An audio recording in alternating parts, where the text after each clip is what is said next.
الدكتور توماس.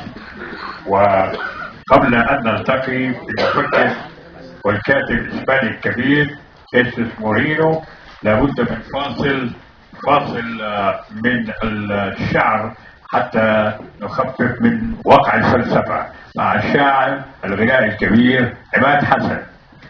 Un poco de poesía para aflojar un poco la tuerca, porque la filosofía es algo muy denso y luego ya hablaremos de nuestras sesiones.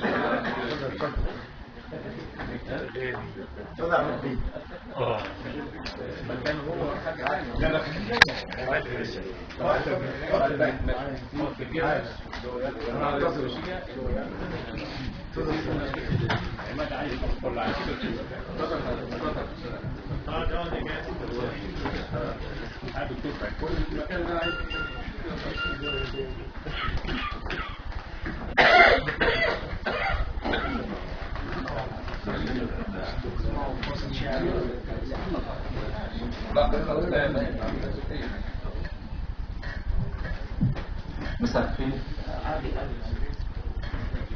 لا ده lo mismo, todos iguales.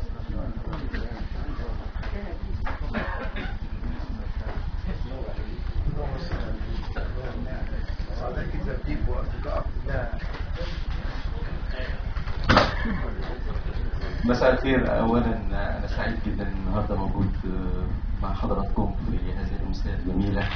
برحب طبعا باصدقائنا الشعراء والادباء الوفد الاسباني، وبرحب بكل الساده الحضور وخصوصا اخواتنا وضيوفنا من الغربيه. بشكر استاذي وحبيبي شاعر كبير، شاعر نبيل فؤاد طمان، وبشكر صديقي واخي واخلص ابناء جيلي اسكندريه والمثقفيها الشاعر جابر بسيوني. قبل ما اقول قصيدتي عايز اقول للاستاذ ملاك معوض كلمتين بس صغيرين خالص. بقول له اول شارعنا كنيسه، اخر شارعنا جامع، والبركه في الاتنين بيحرسوا لنا الشارع.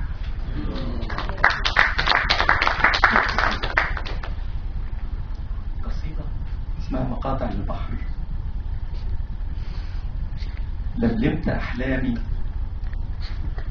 احلامي القديمه وكل اوراقي، كل اللي باقي من الكتب، ورجعت لك يا بحر. ما قدرتش اهاجر للجنوب، الهجرة دايما للشمال. صوتي اللي كان دايما مجلجل في الدروب ملقاش إجابة للسؤال، فرجعت لك يا بحر. خدني وضمني في حضنك، أنا تعبان أوي.